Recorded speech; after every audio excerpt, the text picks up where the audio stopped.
Hello everyone, my name is Helena Artbook and I'm a pop surreal and fantasy artist. So in this video, I would like to talk about how I make it work as a part-time artist in London. So this video is not about how I make a whole lot of money out of my art.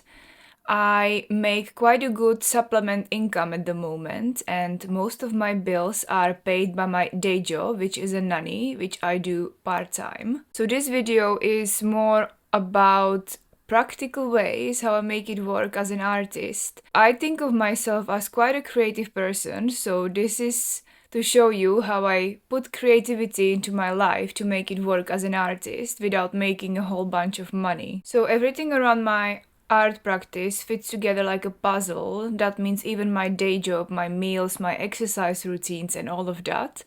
So maybe it will inspire some of you to implement more art into your life. So I came to London when I was 21 years old. I am originally from the Czech Republic and I lived in a small village there. So I wanted to come to London to experience the big world. So I came here to to be an au pair, which is when you stay with families and look after their children. And then I was through a whole lot of jobs like being a barista and receptionist. So I quit my barista job when I was 28. That was my full-time barista job. And I transitioned into being a part-time nanny. And I started doing some art on the side. So when you would look at my paintings back in the days or drawings, when I started being an artist part-time, you wouldn't really tell that they are on the professional caliber. So those were my paintings back in the days when I started.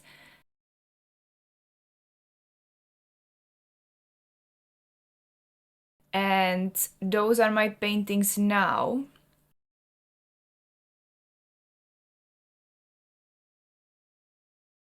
You can see there's quite a difference. But yeah, I wasn't really making a whole lot of money back in the days from my art yet. So, but I was still able to do it. So yeah, I quit my day job. I quit my barista day job because lack of creativity really in my job, and that was literally killing me. So yeah, so I took up the part-time job as a nanny, and I wasn't really sure whether I would be able to sustain myself doing that. But I just said to myself, I'm going to take that risk and I'm going to make it happen somehow. And I was able to. I was then able to do art courses on Skillshare, and then I was able to sell my paintings, do some commissions on the side, and it was enough. I had enough money, and somehow the universe or God, however you call it, helped me to be able to do it.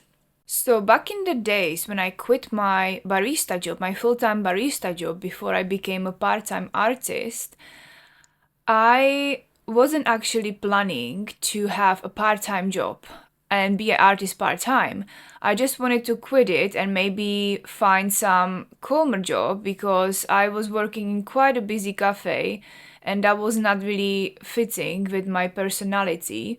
And I was also earning almost a minimum wage job in the cafe, so I really needed like a job. I wanted to be a nanny, but I wanted to find a full-time nanny job, and I thought maybe it's going to be more calmer to look after kids.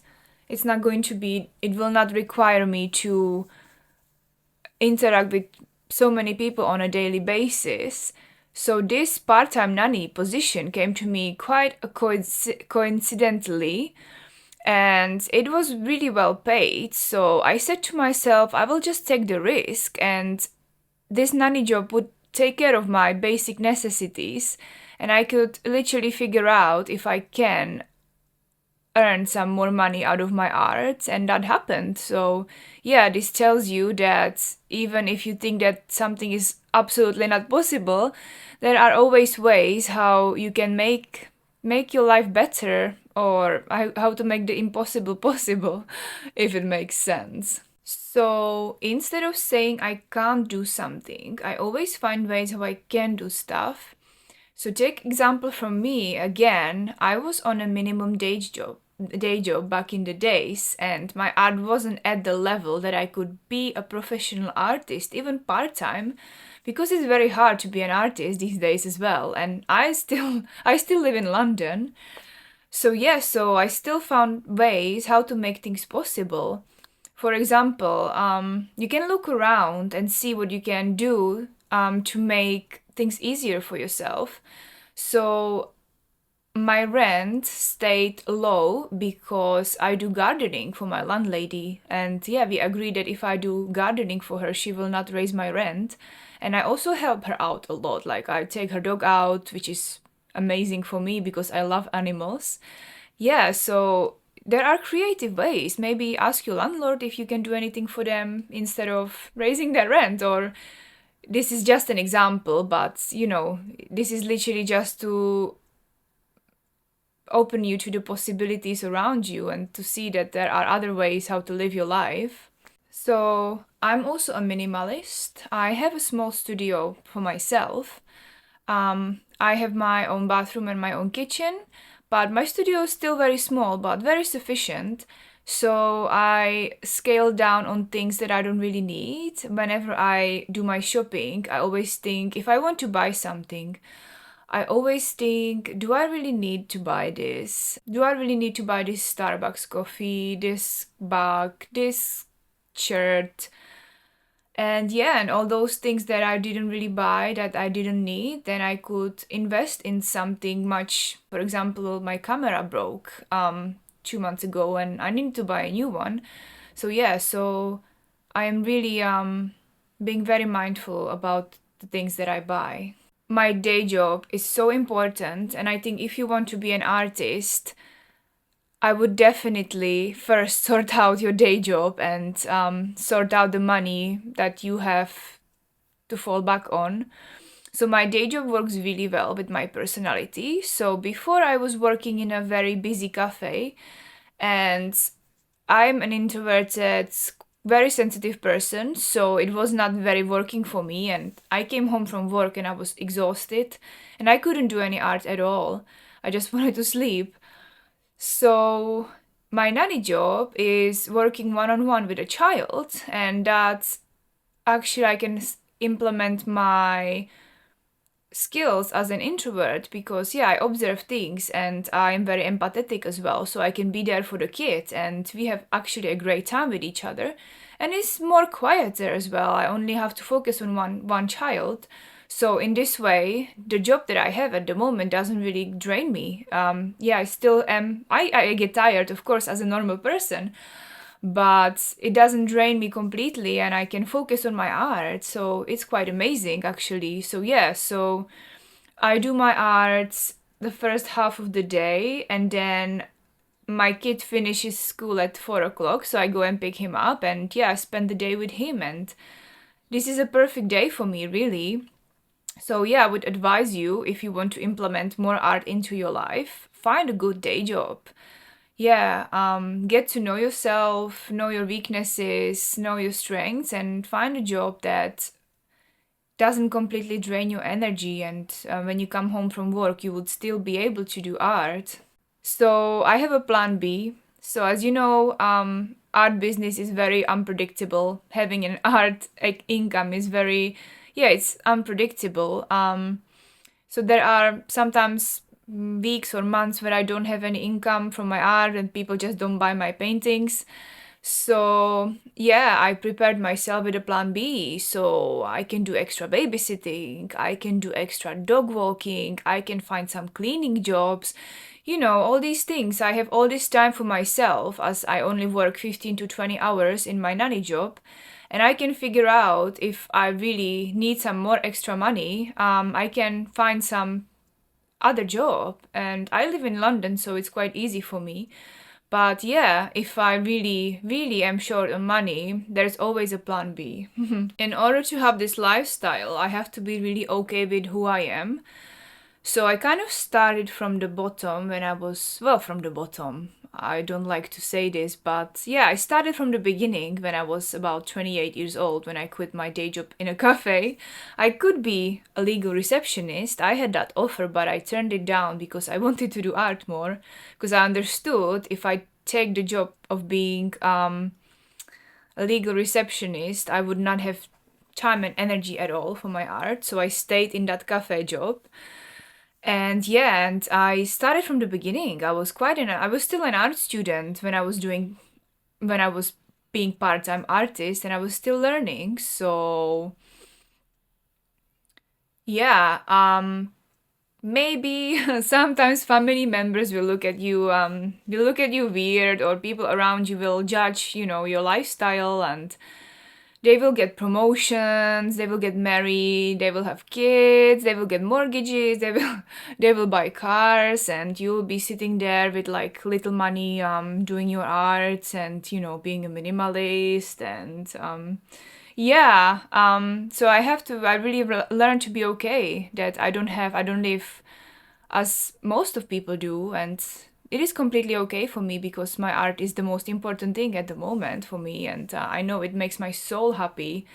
So yeah, I'm happy to sacrifice a few things for it. So another thing that is hugely important to me is spirituality. So yeah, I have faith. You can call it faith in the God, faith in universe, just faith in general.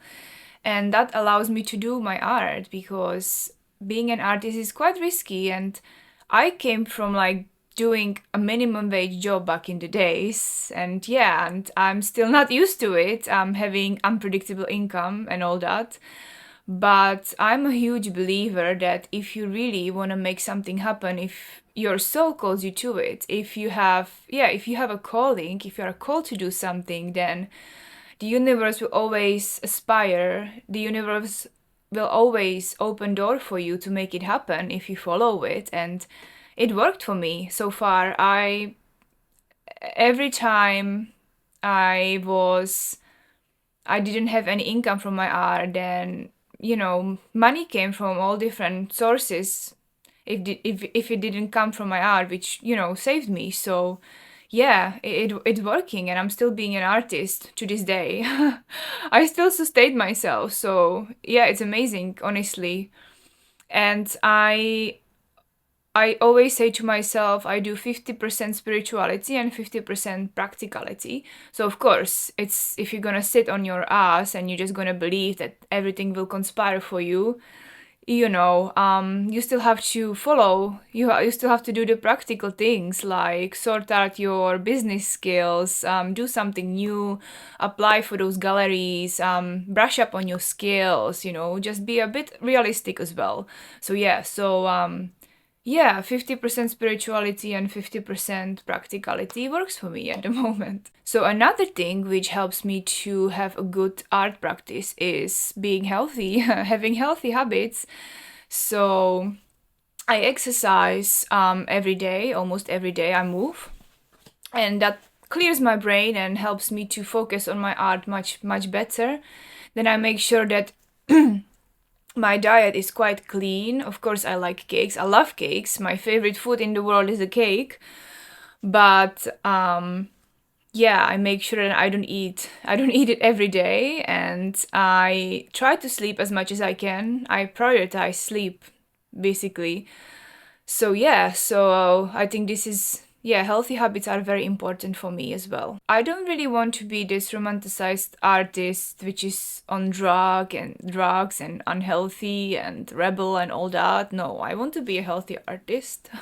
So I'm hoping this video inspired you to implement more art in your life. Maybe you are scared of letting go of certain luxuries, or you are scared of scaling down on your work hours so you won't be able to afford certain things, or you are afraid that people will judge you if you step into your art life.